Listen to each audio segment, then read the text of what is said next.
नमस्कार, good morning. मैं राम सुंदर यादव आप सभी लोगों का अपने इस यूट्यूब चैनल सुंदरम ई पाठशाला के माध्यम से हार्दिक स्वागत और अभिनंदन करता हूं। जैसा कि आप लोग जानते हैं, जीएस में हम लोगों ने जो है कि रट लो सीरीज़ शुरू की थी। रट लो सीरीज़ में मैंने जो है कि पहले एपिसोड में आप लोगों को जो है कि ब्रह्मांड की उत्पत्ति के बारे में बताया कि ब्रह्मांड की उत्पत्ति कैसे हुई। ठीक है, आज हम लोग जो है कि जिन लोगों ने मेरा प्रीवियस वीडियो नहीं देखा हो, मैं उनसे निवेदन करना चाहता हूं कि जाकर के पहले मेरा प्रीवियस वीडियो देख ले और मेरे वीडियो अगर आप लोगों को पसंद आ रहे हैं तो इसे शेयर और सब्सक्राइब ज़रूर करिएगा हमारे चैनल को। ठीक है, आइए आज हम लोग जो है कि पिछली वीडियो में बात कर रहे थे हम लोग जो है कि आकाशगंगा के बारे में कि आकाशगंगा क्या होती है। तो मैंने आप लोगों को बताया कि आकाशगंगा क्या है, तारों के समूह को क्या कहते हैं, आकाशगंगा कहते हैं। तारों के समूह को क्या कहा जाता है, आकाशगंगा कहा जाता है। और हमारे पूरे ब्रह्मांड में कितनी आकाशगंगाएं हैं? हमारे पूरे ब्रह्मांड में लगभग 100 अरब आकाशगंगाएं हैं। और उसके बाद जो है कि और इसमें तारे कितने हैं? प्रत्येक आकाशगंगा में लगभग 100 अरब तारे हैं। अब इससे आप लोग अंदाज़ा लगा लीजिए कि हमारा ब्रह्मांड कितना बड़ा है। ठीक है, क्या समझ में आया कि प्रत्येक जो है कि हमारे सौरमंडल में हमारे ब्रह्मांड में कुल 100 अरब आकाशगंगाएं हैं और प्रत्येक आकाशगंगा में कितने अरब तारे हैं? 100 अरब तारे हैं। तारों के समूह को क्या बोला जाता है? आकाशगंगा बोला जाता है। आकाशगंगाओं में धूल कण और धुएं भी पाए जाते हैं उसमें। ठीक है, इसमें धूल कण भी पाए जाते हैं आकाशगंगा में। ठीक है, और इसके बाद हम लोग आइए बात करते हैं हमारी जो है कि हमारी पृथ्वी जिस आकाशगंगा में उपस्थित है उसे क्या बोलते हैं? दुग्ध मेखला बोलते हैं, मंदाकिनी बोलते हैं, उसे मिल्की वे आकाशगंगा बोलते हैं। ठीक है, सबसे नवीनतम आइए एक तथ्य हम लोग जो है कि रटते हैं। ठीक है, सबसे नवीनतम आकाशगंगा कौन सी है? सबसे नवीनतम आकाशगंगा की खोज जो है की गई है कौन सी? सबसे नवीनतम, पहला तथ्य रटना है हमें। सबसे नवीनतम आकाशगंगा कौन सी है? आकाशगंगा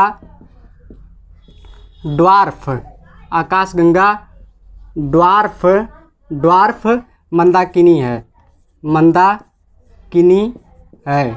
ठीक है, मंदाकिनी है।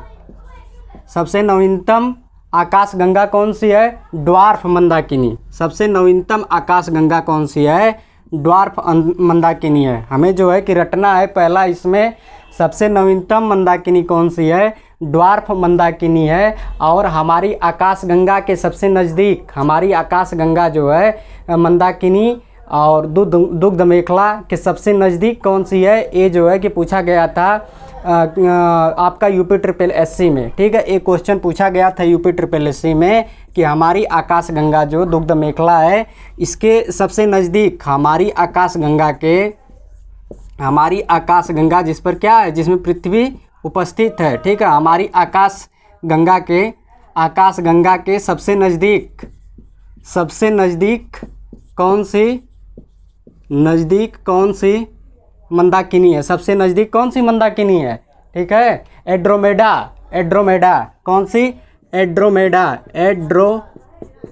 ये जो है कि UPSSC और UPPCS में पूछा जा चुका क्वेश्चन है। ठीक है, एड्रोमेडा मंदाकिनी या आकाशगंगा है? मंदाकिनी है। ठीक है, मंदाकिनी है। कौन सी? एड्रोमेडा मंदाकिनी है। हमें दूसरा तथ्य जो रटना है ये रटना है कि हमारी आकाशगंगा कौन सी है? दुग्ध मेखला है, मिल्की वे है, मंदाकिनी है। उसके सबसे नज़दीक कौन सी मंदाकिनी है? एड्रोमेडा मंदाकिनी है। ठीक है, कौन सी? एड्रोमेडा मंदाकिनी है।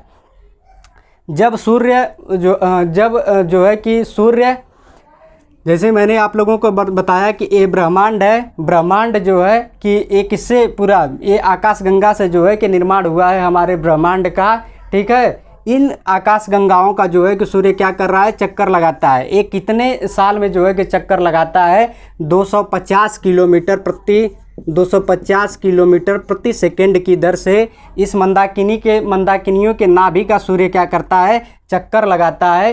कितने वर्ष में चक्कर लगाता है? 22.5 वर्ष में, 22.5 वर्ष में पूरा एक चक्कर लगाता है। इसको हम लोग क्या बोलते हैं? ब्रह्मांड वर्ष बोलते हैं। क्या बोलते हैं? ब्रह्मांड वर्ष बोलते हैं। किसको ब्रह्मांड वर्ष बोलते हैं? जब सूर्य क्या करता है, इस पूरे ब्रह्मांड में जितनी हमारी आकाश गंगाएं उपस्थित हैं, इनका जो है कि इस ब्रह्मांड का जो है कि एक चक्कर पूरा करता है 250 किलोमीटर प्रति सेकंड की दर से। कितने वर्ष में? अब आप लोग अनुमान लगा लीजिए कि सूर्य कितने वर्ष में इनका जो है कि चक्कर लगाता है। 22.5 वर्ष में जो है कि इनका चक्कर क्या करता है, लगाता है। इसको हम लोग क्या कहते हैं? ब्रह्मांड वर्ष कहते हैं। ठीक है, तो इसको रट लीजिए।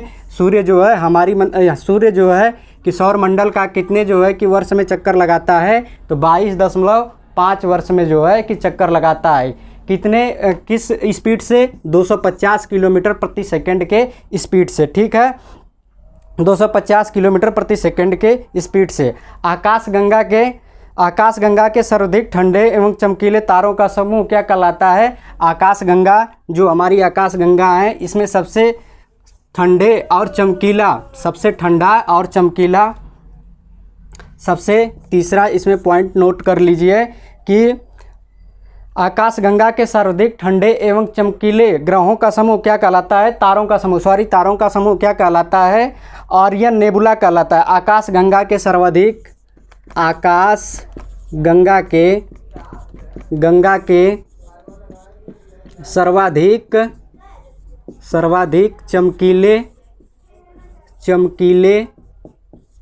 चमकीले व ठंडे तारों का समूह क्या कहलाता है? ठंडे तारों का समूह क्या कहलाता है? तारों का समूह ओरियन नेबुला कहलाता है। क्या कहलाता है? ओरियन नेबुला कहलाता है। क्या? आकाश गंगा के सर्वाधिक चमकीले, जो हमारी आकाश गंगाएं हैं, इसमें से सर्वाधिक चमकीले व ठंडे तारों का समूह क्या कहलाता है? ओरियन नेबुला कहलाता है। इसे भी आप लोग याद कर लीजिए। क्या कहलाता है? ओरियन नेबुला कहलाता है। अल्फा सेंचुरी समूह का तारा प्रॉक्सिमा सेंचुरी। आइए इसके आगे जो है कि हम लोग चौथा पॉइंट नोट करते हैं। अल्फा सेंचुरी, इसमें क्या है? अल्फा सेंचुरी जो है कि एक तारों का क्या होता है? समूह होता है। अल्फा सेंचुरी तारों का क्या है? समूह है। अल्फा सेंचुरी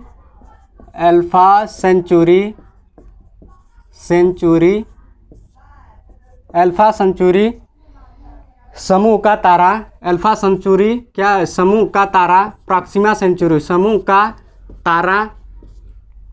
प्रॉक्सिमा सेंचुरी क्या है? सूर्य के बाद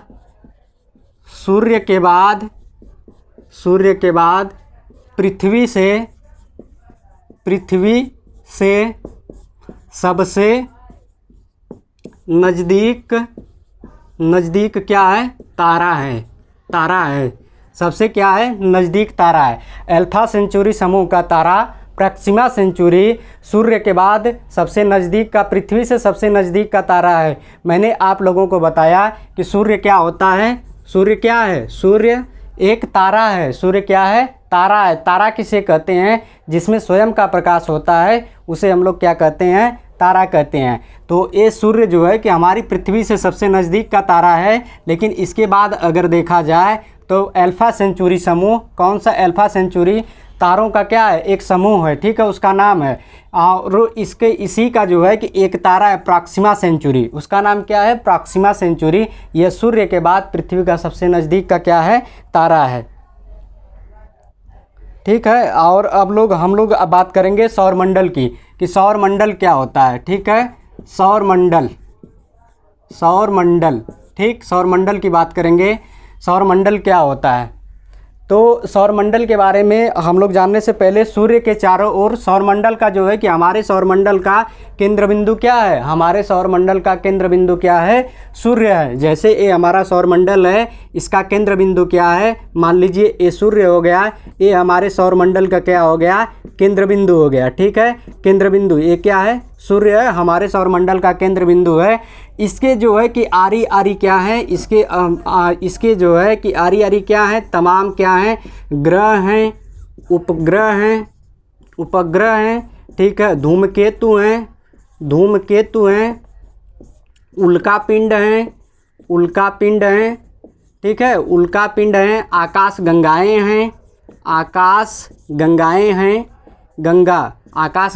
हैं।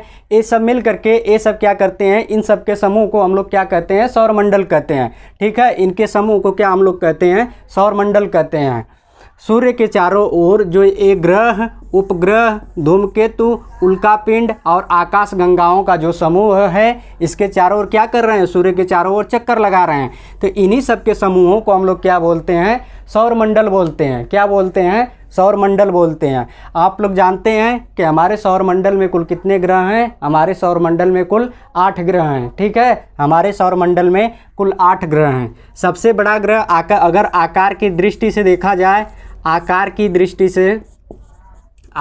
दृष्टि से अगर देखा जाए तो सबसे बड़ा ग्रह कौन सा है, सबसे बड़ा ग्रह कौन सा है, बृहस्पति है, ठीक है। उसके बाद अगर देखा जाए तो सबसे छोटा ग्रह कौन सा है हमारे सौरमंडल का, अगर आकार की दृष्टि से हम लोग देख रहे हैं, आकार की दृष्टि से आप लोग ध्यान रखिएगा, तो सबसे बड़ा ग्रह आपका कौन सा हो गया, बृहस्पति हो गया। लेकिन सबसे छोटा ग्रह कौन सा होता है, बुध होता है। सबसे छोटा ग्रह कौन सा होता है, बुध होता है। और ठीक है, बुध होता है। सबसे छोटा ग्रह कौन सा होता है, बुध होता है। बुध मान लीजिए सबसे छोटा हो गया। अब बृहस्पति और बुध 2 हो गए। मैंने आप लोगों को बताया कुल कितने ग्रह होते हैं, 8 ग्रह होते हैं। बृहस्पति के बाद फिर क्या हो जाएगा, शनि आ जाएगा दूसरे नंबर पर। शनि के बाद क्या हो जाएगा, अरुण आ जाएगा। अरुण के बाद क्या हो जाएगा, वरुण आ जाएगा। अरुण वरुण कितने हो गए, 1 2 3 4 5, ठीक है। बचे कितने, 3 ठो बच गए। अरुण वरुण के बाद पृथ्वी हो जाएगा हमारा। पृथ्वी के बाद शुक्र, शुक्र के बाद मंगल हो जाएगा, ठीक है। पृथ्वी के बाद क्या हो जाएगा हमारा, आइए देखते हैं। पृथ्वी के बाद शुक्र, पृथ्वी के बाद क्या हो जाएगा, शुक्र, शुक्र के बाद मंगल, पृथ्वी के बाद शुक्र, शुक्र के बाद मंगल, मंगल के बाद बुध। देखिए सबसे बड़ा जो है कि हमारे सौरमंडल का अगर आकार की दृष्टि से देखा जाए तो सबसे बड़ा ग्रह कौन सा है, बृहस्पति है। लेकिन सबसे छोटा ग्रह कौन सा है, बुध है, ठीक है। सबसे छोटा ग्रह कौन सा है, बुध है। दूसरे नंबर पर अगर सबसे बड़े ग्रह की बात किया जाए, शनि है, फिर उसके बाद अरुण है, फिर क्या है, वरुण है, फिर क्या है, पृथ्वी है, उसके बाद शुक्र है, फिर मंगल है और बुध है, ठीक है। ये किस कारण जो है कि आपस में बंधे हुए हैं, तो ये जो है कि गुरुत्वाकर्षण के कारण जो है कि आपस में क्या हुए हैं, बंधे हुए हैं। क्या, जैसे सौरमंडल है, ये सूर्य के चारों ओर क्या करते हैं, चक्कर लगाते हैं, ठीक है। सूर्य के चारों ओर क्या करते हैं, ये चक्कर लगाते हैं। लेकिन ये एक दूसरे से बंधे हैं, क्यों, गुरुत्वाकर्षण बल के कारण। गुरुत्वाकर्षण बल का जो है कि गुरुत्वाकर्षण बल के कारण ये जो है कि आपस में बंधे हुए हैं। तो मैंने आप लोगों को बताया कि सबसे बड़ा जो है कौन सा है, बृहस्पति है। सबसे छोटा कौन सा है, बुध है। उसके बाद शनि, अरुण, वरुण, पृथ्वी, शुक्र और क्या है, मंगल है। सूर्य का जो है कि प्रकाश हमारी पृथ्वी पर कौन सा भाग आता है, ठीक है। सूर्य के प्रकाश का हमारी पृथ्वी पर कौन सा भाग जो है कि प्राप्त होता है, तो 1 अरबवां भाग जो है कि हमारी पृथ्वी को सूर्य का मिलता है। और सूर्य का प्रकाश यहाँ पर जो है कि एक क्वेश्चन हम लोगों को रटना है। ये सब क्वेश्चन पूछे, ये सब आकार की दृष्टि से जो है कि हमें रट लेना है। इसमें आप लोग रट लीजिए कि सबसे बड़ा ग्रह कौन सा है, आकार की दृष्टि से बृहस्पति और उसके बाद बुध है, ठीक है। आइए इसके बाद जैसे कि सूर्य के प्रकाश को पृथ्वी तक पहुंचने के लिए कितना समय लगता है, तो सूर्य के प्रकाश को पृथ्वी तक पहुंचने के लिए 8 मिनट 16.6 सेकंड का समय लगता है। कुल कितना लगता है, यहाँ पर नोट करके लिख लीजिए कि सूर्य के प्रकाश को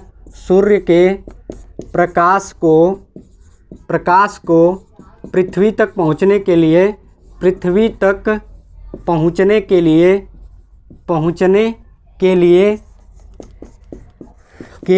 कुल कितना समय लगता है, कुल 8 मिनट। अब सोच लीजिए 8 मिनट लगता है, 16.6 सेकेंड का समय लगता है। इसको जो है कि कई बार एग्जामों में पूछा जा चुका है कि सूर्य के प्रकाश को पृथ्वी तक पहुंचने के लिए कुल कितना समय लगता है, कुल 8 मिनट 16.6 सेकेंड का समय लगता है। इसी को एग्जाम में जो है कि यूपी SSS में एक बार क्वेश्चन पूछा था कि सूर्य के प्रकाश को पृथ्वी तक पहुंचने के लिए कुल कितना समय लगता है, तो इसी को जो है कि 500 सेकेंड दे दिया था। 500 सेकेंड ऑप्शन में था, लगभग 500 सेकेंड। तो यहाँ पर आप लोग जो है कि 500 सेकेंड भी रट लीजिए, ठीक है। 500 सेकेंड दिया रहेगा या ऑप्शन में, या 8 मिनट 16.6 सेकेंड, या कहीं कहीं आपको 20 सेकेंड भी मिल जाएगा, ठीक है। 16.6 या 20 सेकेंड भी आप लोगों को जो है कि मिल जाएगा। इसके बाद सौरमंडल का आप लोगों से मैंने बताया कि सौरमंडल का केंद्र बिंदु कौन सा होता है। सौरमंडल का केंद्र बिंदु जो है कि हमारा सूर्य है। और सौरमंडल में कुल कितने ग्रह हैं? पहले 9 ग्रह हुआ करते थे, लेकिन अब जो है कि 2006 में बैठक हुई थी, उसमें जो है कि इस पिंडों को क्या किया गया कि पिंडों का निर्धारण किया गया। जैसे कहा गया कि कौन से जो है कि हमारे ग्रह होंगे, कौन उपग्रह होंगे, उनकी कुछ क्या किया गया, परिभाषाएं दी गई, ठीक है। तो उसमें जो है कि यम को क्या किया गया कि बौने ग्रह की श्रेणी में जो है कि डाल दिया गया, ठीक है। यम को क्या किया गया कि बौने ग्रह की श्रेणी में डाल दिया गया। तो अब हमारे सौरमंडल में कुल कितने ग्रह हैं? 8 ग्रह हैं, ठीक है। इसमें से मैंने आप लोगों को बताया कि अगर आकार की दृष्टि से देखा जाए तो सबसे बड़ा ग्रह पृथ्वी होता है, सबसे बड़ा ग्रह बृहस्पति होता है, और सबसे छोटा ग्रह जो है कि बुध होता है, ठीक है। सबसे छोटा ग्रह बुध होता है। और सबसे ज़्यादा अगर उपग्रह की बात किया जाए तो सबसे ज़्यादा उपग्रह किस ग्रह के पास हैं? तो सबसे ज़्यादा उपग्रह इस समय जो है कि शनि के पास हैं। शनि के पास इस समय सबसे ज़्यादा उपग्रह हैं, ठीक है। किसके पास? शनि के पास। ये जो है PCS 2017 में क्वेश्चन पूछ चुका है कि किस ग्रह के पास सबसे ज़्यादा उपग्रह हैं, तो शनि के पास सबसे ज़्यादा क्या हैं? उपग्रह हैं। और पूछता है इसमें कभी कभी कि पृथ्वी के जुड़वा बहन कौन सा ग्रह है? पृथ्वी के जुड़वा बहन किसे कहा जाता है? तो पृथ्वी के जुड़वा बहन जो है कि शुक्र को कहा जाता है। शुक्र को क्या बोला जाता है? पृथ्वी के जुड़वा बहन बोला जाता है। और एक चीज़ आप लोग जो है कि यहाँ पर याद कर लीजिए, रट लीजिए कि देखते होंगे तारे क्या होते हैं, आकाश में हमें टिमटिमाते हुए प्रतीत होते हैं। क्यों टिमटिमाते हुए प्रतीत होते हैं? तारे हमें आकाश में क्यों टिमटिमाते हुए प्रतीत होते हैं? तो प्रकाश के अपवर्तन के कारण जो है कि तारे हमें आकाश में टिमटिमाते हुए प्रतीत होते हैं। प्रकाश के अपवर्तन के कारण, प्रकाश के अपवर्तन के कारण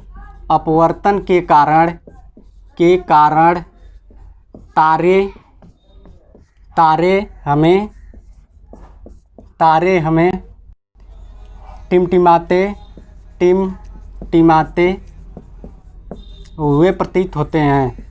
हुए प्रतीत होते हैं। ये कई बार क्वेश्चन पूछा जा चुका है, ठीक है। इसे रट लीजिए। प्रकाश के अपवर्तन के कारण तारे हमें टिमटिमाते हुए प्रतीत नजर